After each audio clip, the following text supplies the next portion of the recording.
There's one.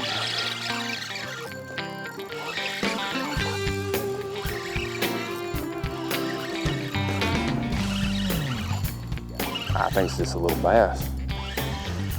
Not, he's angry.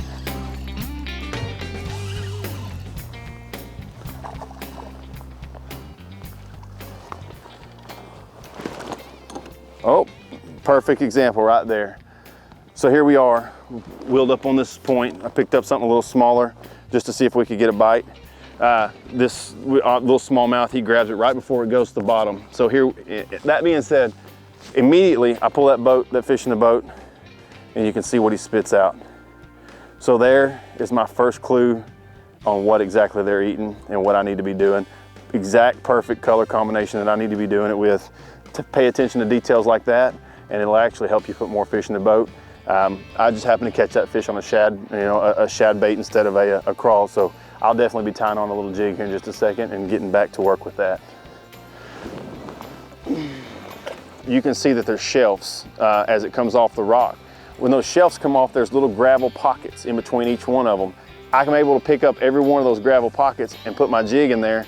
And that's pretty much, I believe, like that's where these crawfish are all hiding. They're coming out of their little dens and they're coming out of hiding. And that's kind of where they ease up there and feed. They really don't get on that vertical stuff, so they use that as a pathway.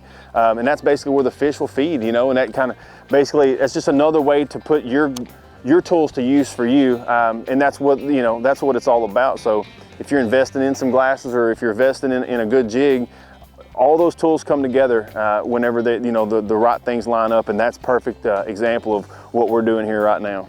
So a couple minutes ago, I caught a smallmouth on a little swim bait. Kind of just covering some water this morning. Just we first got here, and wasn't real sure exactly what to expect, so I'm just kind of running down the bank, just looking to see and getting a feel of what's going on. Caught that fish, and as soon as I boat flipped him in the boat, I hear a thud, and I look down the carpet, and this little guy right here comes right out of his mouth.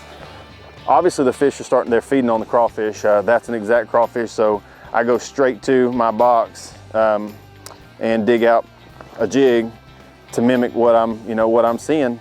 And here we go, we're fixing to put it to use. And that's basically paying attention to what's going on the water, The fish will give you a quick sign of what's going on and what to look for, maybe even what they're eating. So every little bit of information helps, and when a fish offers up something like that, you can't turn away from it. So just a quick piece of advice that whenever you're on the water and a fish regurgitates a shad or a brim or a crawfish for that matter, that's a good indication of what you may need to be looking for and maybe even need to be throwing.